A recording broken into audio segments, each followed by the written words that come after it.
la tradición profética centroeuropea. Este asunto de las tradiciones proféticas es un tema interesante. No sé si a todo el mundo le gustará como, otras profecías de las que ya he hablado por aquí, otras profecías que no son tradiciones proféticas, ¿no? Esto es otra cosa distinta. No se trata de un profeta concreto, sino de muchos. Y no se trata de una fecha concreta para las profecías, sino que es una tradición profética que abarca siglos. Un profeta clásico como Nostradamus vivió en una época muy concreta, hizo sus predicciones en unos pocos años, murió y ahora nos devanamos los sesos intentando saber si esas profecías tienen algún valor.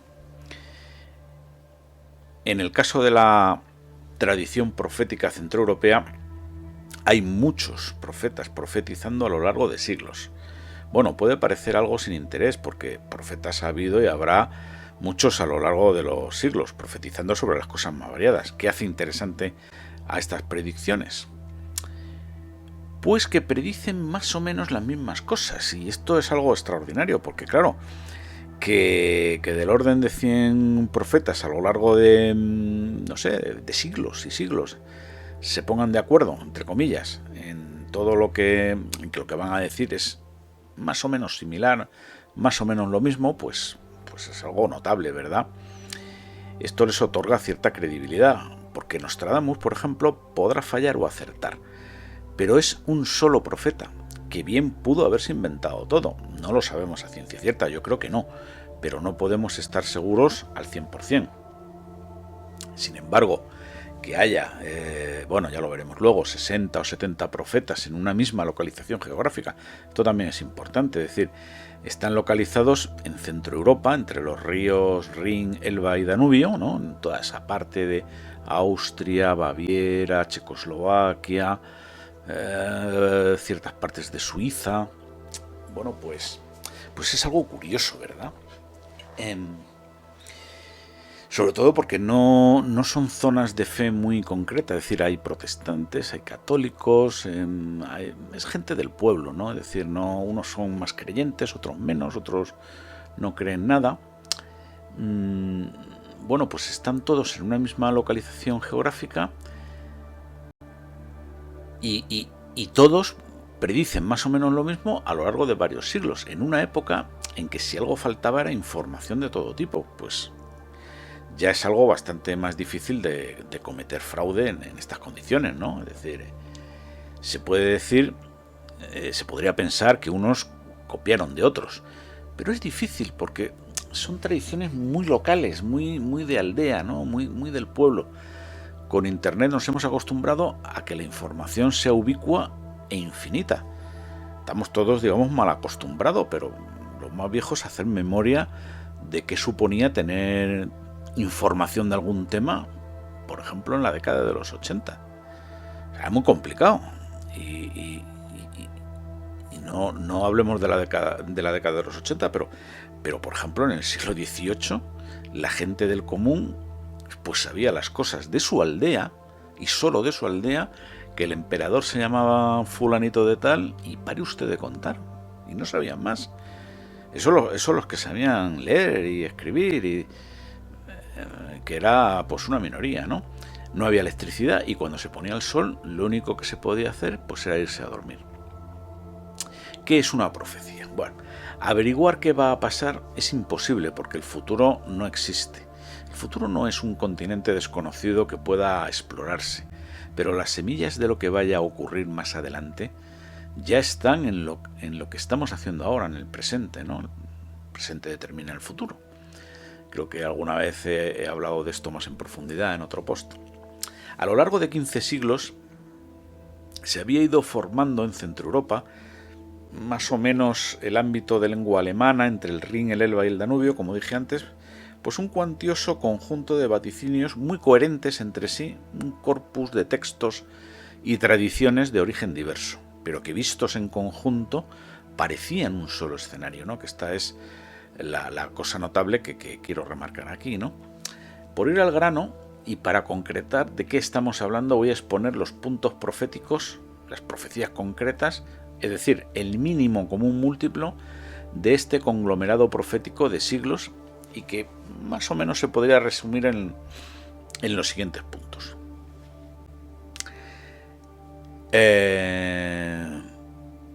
Desaparición del Sacro Imperio Romano-Germánico, progreso tecnológico, cambios rápidos, pérdida de la fe, primer acontecimiento mundial, como ellos lo llaman, que es la Primera Guerra Mundial, hambre, inflación y revoluciones en Alemania, Hitler invade Checoslovaquia, Segunda Guerra Mundial, paz, prosperidad, generalización de la moda, los vehículos a motor, la televisión, pérdida del amor fraterno, eclosión de todo tipo de tendencias sexuales, las mujeres visten como hombres y los hombres se dejan largas barbas salvajes.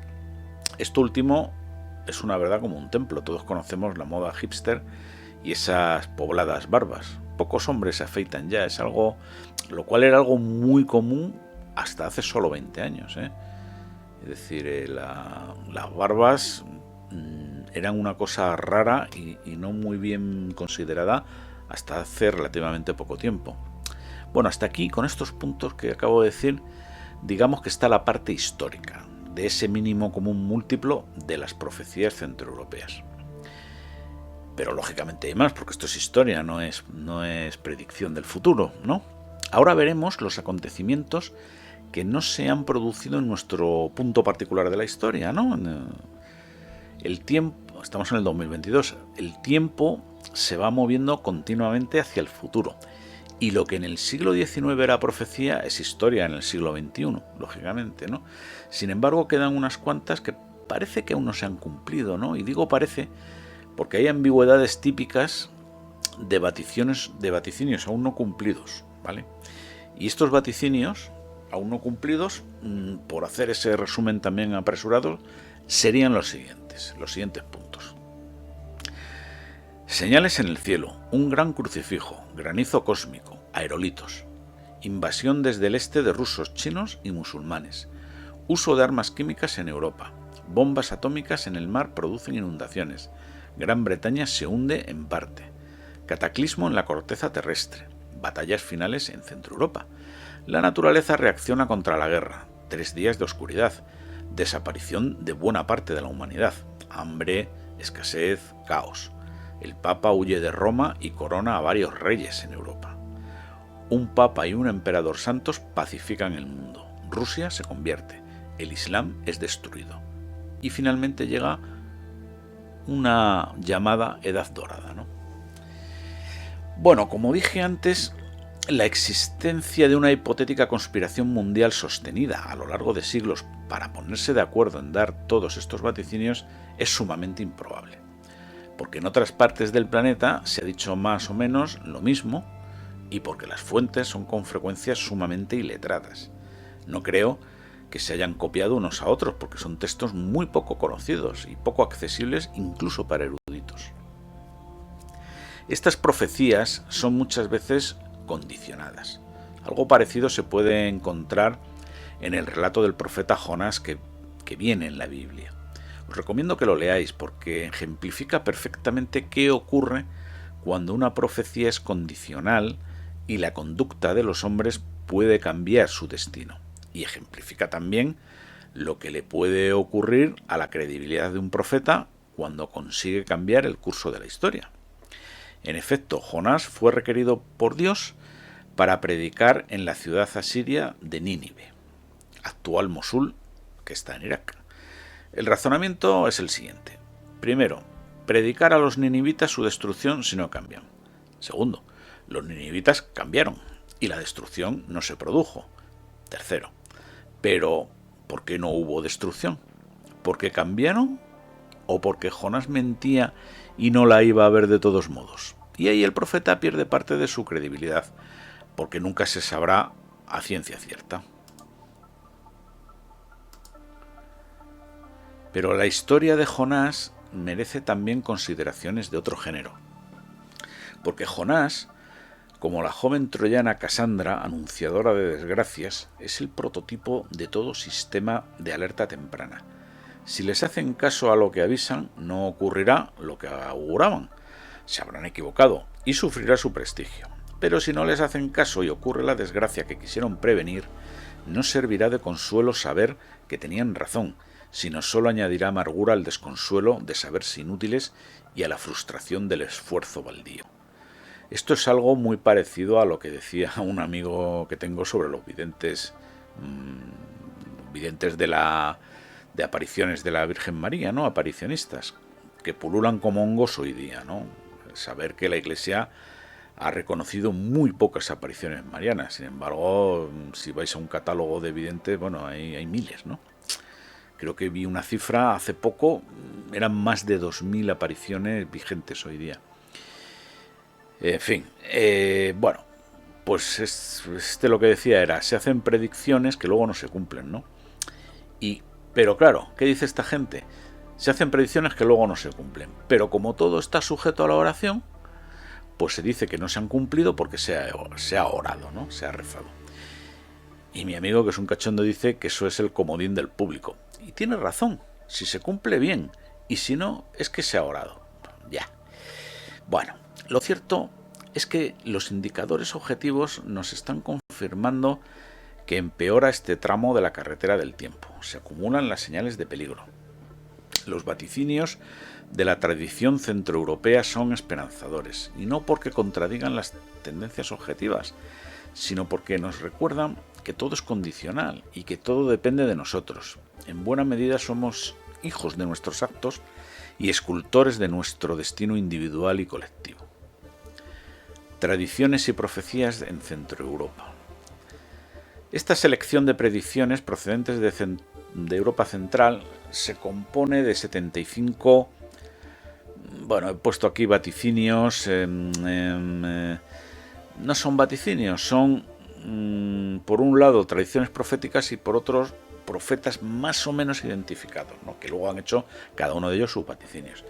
De todos esos, 14 representan el estado puro de la tradición, carecen de fecha, ni siquiera aproximada, y no hay posibilidad de calcularla. Estas son las tradiciones proféticas, ¿vale? Esta serie de profecías se enfoca en un acontecimiento muy concreto que no es otro que la Tercera Guerra Mundial.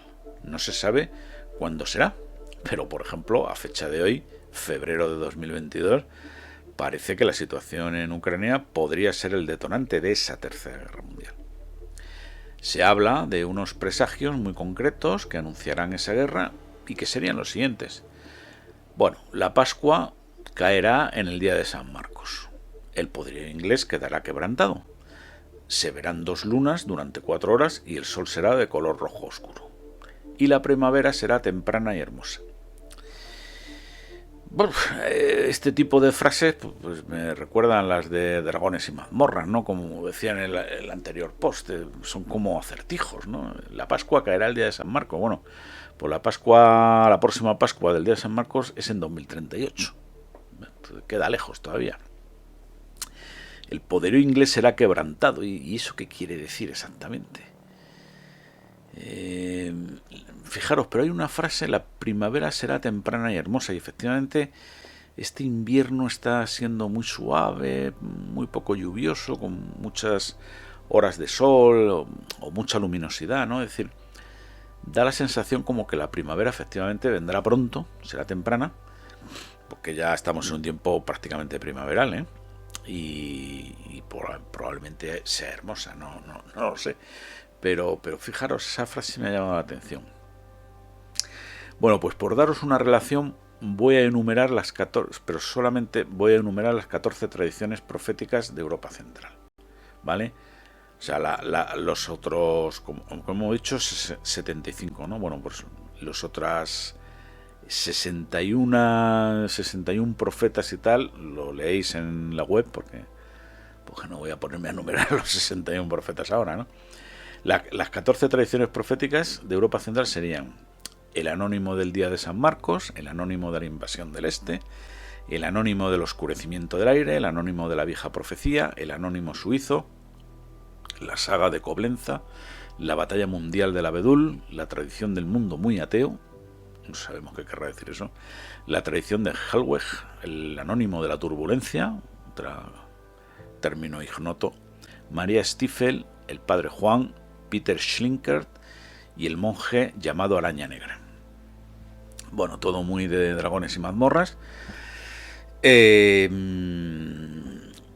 Bueno, pues estas son las 14 tradiciones proféticas, y luego los superpuestas a esas tradiciones, de las que no sabemos ni quiénes son, ni el momento en que se dicen. Bueno, pues luego estarían pues algunos profetas, hasta 61. Fijaros que estos 61 abarcan desde el año 383 hasta 1977, es decir, estaríamos hablando de prácticamente 16 siglos, ¿no? 17 siglos de todas estas tradiciones, ¿no?, proféticas, y que todos más o menos han ido diciendo lo mismo. Que esto es muy curioso, es decir, o sea, yo voy a hacer ahora algunos comentarios sobre estas ideas, ¿no?, porque el objetivo del post no es ponerme a enumerar los 61 profetas,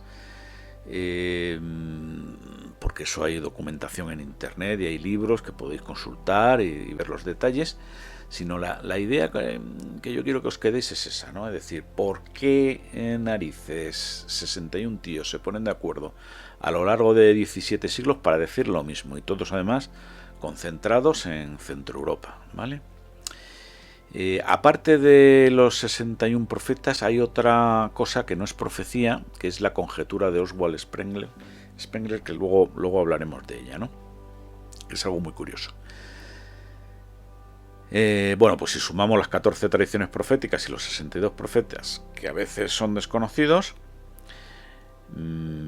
pero bueno, como he dicho antes, pues hemos hecho esta clasificación un poco de urgencia. Por cierto, efectivamente hay que sacar fuera la conjetura de Spengler, entonces tendríamos los 75 ítems proféticos de la tradición profética centroeuropea. Bueno, yo creo que tantas veces lo he repetido que ha quedado claro, ¿no?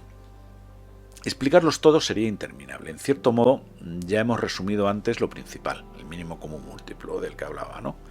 Voy a entresacar algo de lo que me ha parecido más impactante. Por ejemplo, la conjetura de Oswald Spengler, intelectual e historiador de talla mundial. No es realmente una profecía.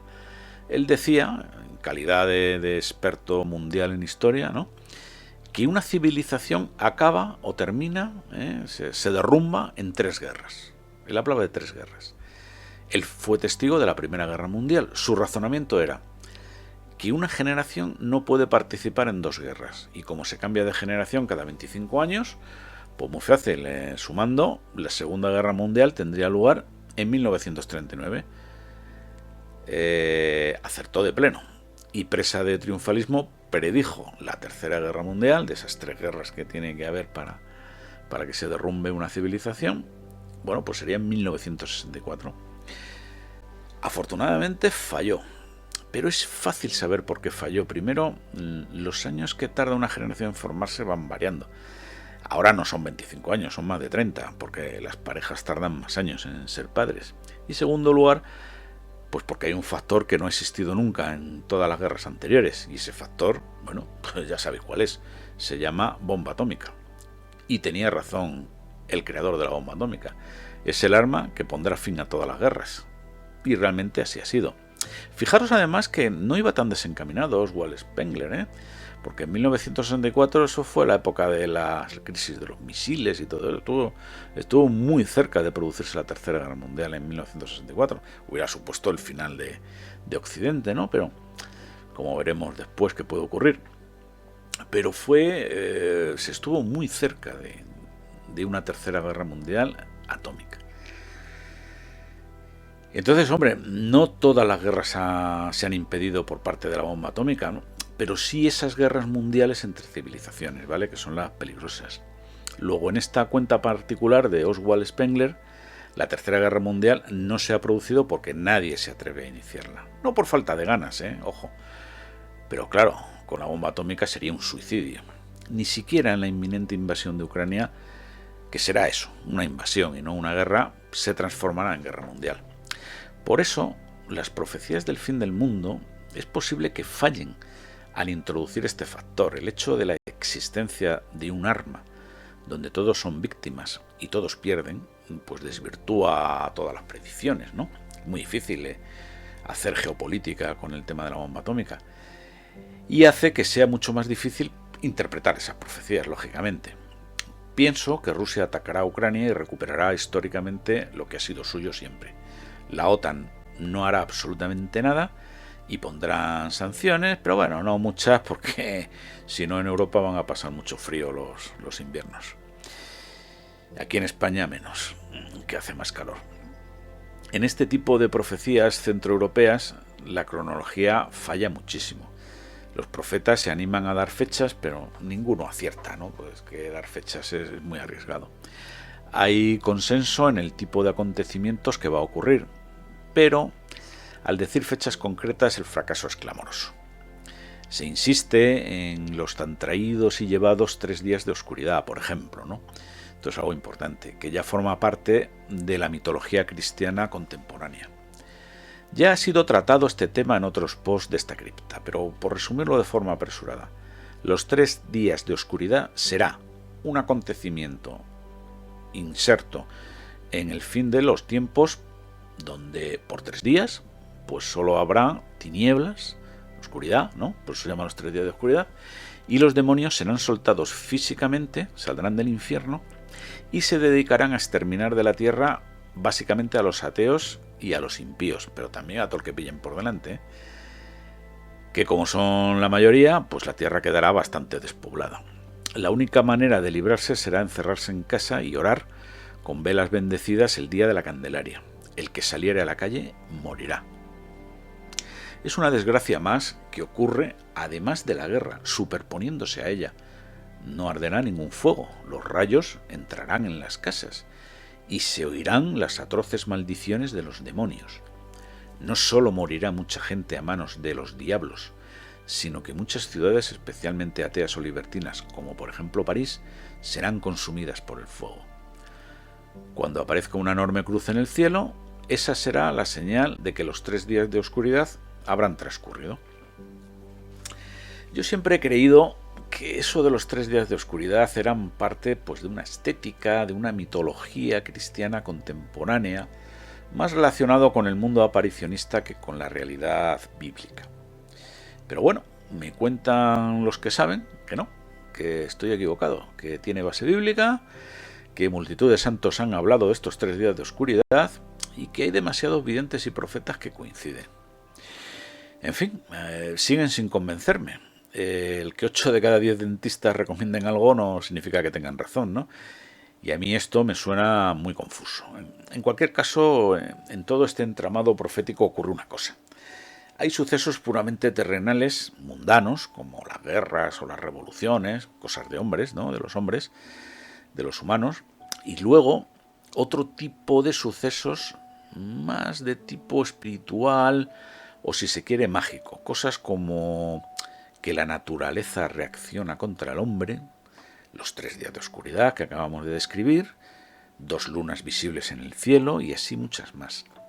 Esto es un salto cualitativo. Igual que denominé época de Conan el Bárbaro a esa indeterminada edad entre el diluvio universal y la aparición de las primeras civilizaciones conocidas históricamente, Egipto, Asiria, etc., habría que dar un nombre concreto a esa época donde todo el planeta podrá ver hechos extraordinarios, mágicos, paranormales. Bueno, esto marcará un antes y un después. No sé qué nombre se le podría dar. Tiendo a pensar que esa edad nunca será realidad, a menos que estemos realmente cerca del fin. Hay que destacar aquí una profecía poco conocida, ¿no? de una santa llamada Teresa Neumann, que fue contemporánea de Hitler. Cuando Hitler fue nombrado canciller, fue a visitar a Teresa Neumann, porque oyó hablar de ella, y bueno, el caso de Teresa Neumann pues, fue investigado por las autoridades alemanas y por la Iglesia. Bueno, pues Teresa era una chica de un pueblo de Baviera, bueno, pues que era una estigmatizada, ya sabéis lo que es un estigmatizado, ¿no? Y además se alimentaba exclusivamente de la Eucaristía. La joven le dijo a Hitler que beneficiara a Alemania con el cultivo de la ciencia porque de lo contrario su mandato no duraría ni 12 años y dejaría a Alemania en ruinas. Parece ser que Hitler se fue de allí visiblemente enfadado. Pero pero esa profecía se cumplió a rajatabla.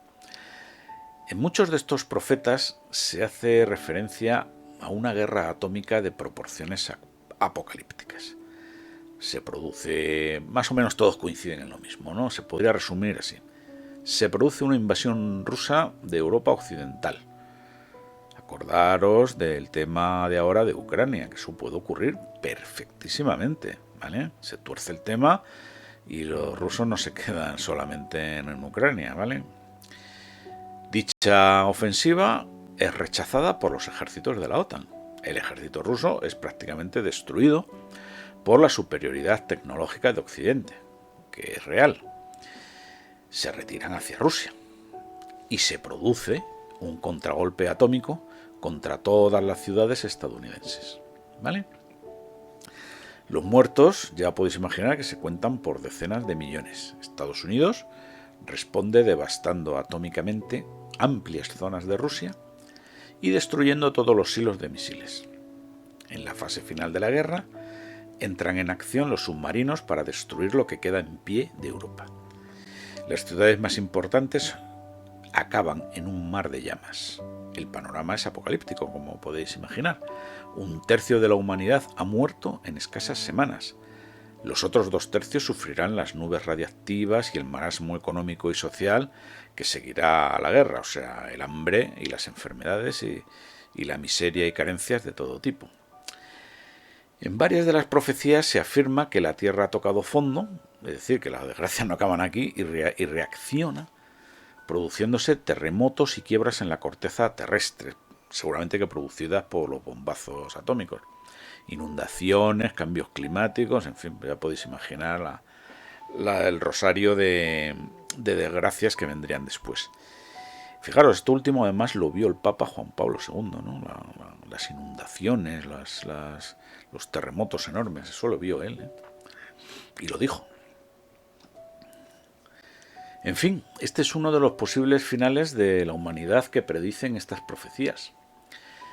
Después de esto, si llega a producirse, vendría, bueno, pues una confusa edad dorada de que nadie sabe precisar con exactitud.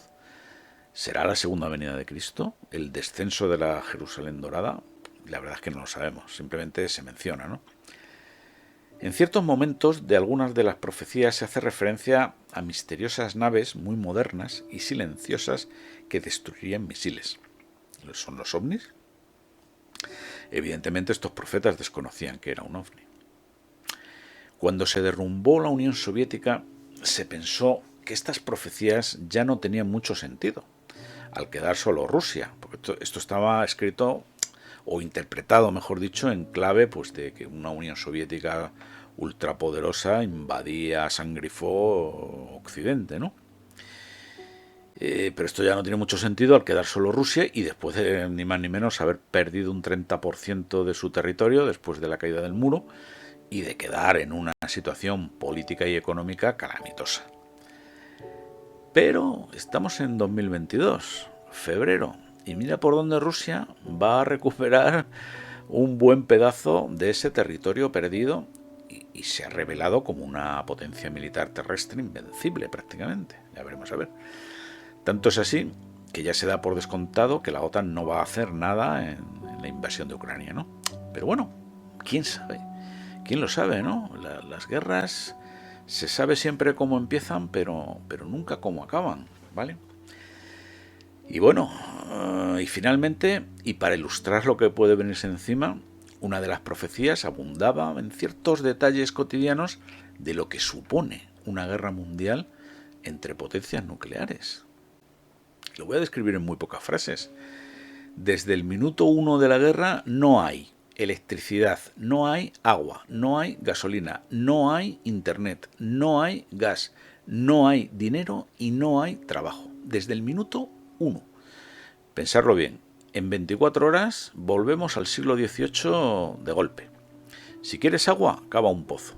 Si quieres comida, bueno, cultívala, si puedes. Y cuando caiga la noche, pues una vela por persona y a dormir. No se va a poder hacer nada, ni ver la tele ni nada, porque no hay electricidad. Despertarse al alba para trabajar como negros, simplemente para poner un plato de comida en la mesa. El dinero no tendrá ningún valor, lógicamente, solo el trueque. Tanto tienes, tanto vales. Si no sabes hacer nada, morirás de hambre. No habrá medicinas. Si estás enfermo, lo que dure tu cuerpo. Eso es la guerra. Ese será el día a día de millones de personas. Así que aquí dejo este post en el que he querido, bueno, pues describir un poco a vuela pluma esta tradición profética de Europa Central. No creo que vuelva sobre el tema, porque es repetir y repetir profecías y sumar profecías que al final eso cansa, ¿no? Porque no añaden nada de verdad al discurso que he tratado de demostrar aquí, ¿no? He dejado en el post la relación de todas las tradiciones proféticas para que el que quiera, bueno, pues pueda consultarlas y profundizar. Me he documentado sobre todo con el libro de José María Sánchez de Toca, Los profetas del bosque, texto prácticamente inencontrable hoy día.